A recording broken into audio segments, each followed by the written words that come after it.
Dear students, हमने osmosis भी पढ़ा, हमने डिफ्यूजन भी पढ़ी, हमने एक्टिव ट्रांसपोर्ट पैसिव ट्रांसपोर्ट भी पढ़ी, हमने difference between diffusion and passive transport भी पढ़ी। लेकिन कभी कभार क्वेश्चन आ जाता है, शॉर्ट क्वेश्चन अमूमन आ जाता है कि what is the difference between diffusion and osmosis.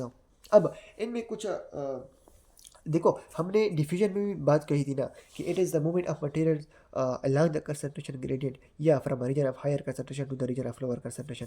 हमने एस्मोसिस में भी बात की थी कि ये इसमें from region of higher concentration to the region of lower concentration थी। लेकिन कुछ जो डिफरेंस है वो क्या है, एक तो मेम्ब्रेन है। अब ये जो डिफ्यूजन है, इसके लिए सेल मेम्ब्रेन का होना ज़रूरी नहीं है। ये गैस में भी हो सकते हैं, ये सॉलिड में भी हो सकते हैं, ये लिक्विड में भी हो सकते हैं। लेकिन ऑस्मोसिस के लिए सेल मेम्ब्रेन या सेलेक्टिवली परमेएबल मेम्ब्रेन का होना ज़रूरी है। सेलेक्टिव परमेएबल मेम्ब्रेन जो है ऑस्मोसिस को ज़रूरी है। यानी ये from region of higher concentration to the region of lower concentration movement करेगी। लेकिन उसके लिए जो ज़रूरी है वो किसके ज़रिए करेगी, ये किसके थ्रू करेगी, सेल मेम्ब्रेन के थ्रू करेगी। लेकिन डिफ्यूजन के लिए ज़रूरी नहीं है, वो वाटर में भी हो सकती है, वो लिक्विड में भी हो सकता है, वो सॉलिड में भी हो सकता है। इसके लिए मीडियम, यानी ये किसी मीडियम में, यहाँ भी मैंने बात की ना, ये वाटर में भी हो सकता है, ये लिक्विड में भी हो सकता है, और ये सॉलिड में भी हो सकता है, या ये गैस में भी हो सकता है।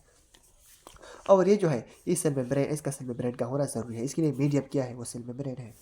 वही बात है। लेकिन एक हेडक मैंने इसकी थ्रू इसका ज़्यादा लिखा है। अब ये जो टाइप्स ऑफ पार्टिकल है, यहाँ पे भी मैंने बात की कि सॉलिड भी हो सकते हैं, लिक्विड भी हो सकते हैं, गैस भी हो सकते हैं। यानी इसमें जो पार्टिकल जो from region of higher concentration to the region of lower concentration जो पार्टिकल डिफ्यूज होना चाहेंगे, तो वो सॉलिड भी हो सकते हैं, लिक्विड भी और गैस भी। लेकिन यहाँ पे ऑस्मोसिस में ओनली जो पार्टिकल है या ओनली जो मटेरियल है या जो लिक्विड है, ये हमारे पास वाटर है। और इसकी जो डायरेक्शन ऑफ मूवमेंट है वो है from higher concentration to lower concentration in direction. और यहाँ पे जो है high concentration to lower concentration है, लेकिन किसके थ्रू, किसके ज़रिए, सेल मेम्ब्रेन का होना ज़रूरी है। यानी सेलेक्टिव परमेएबल मेम्ब्रेन का होना ज़रूरी है। Thank you very much.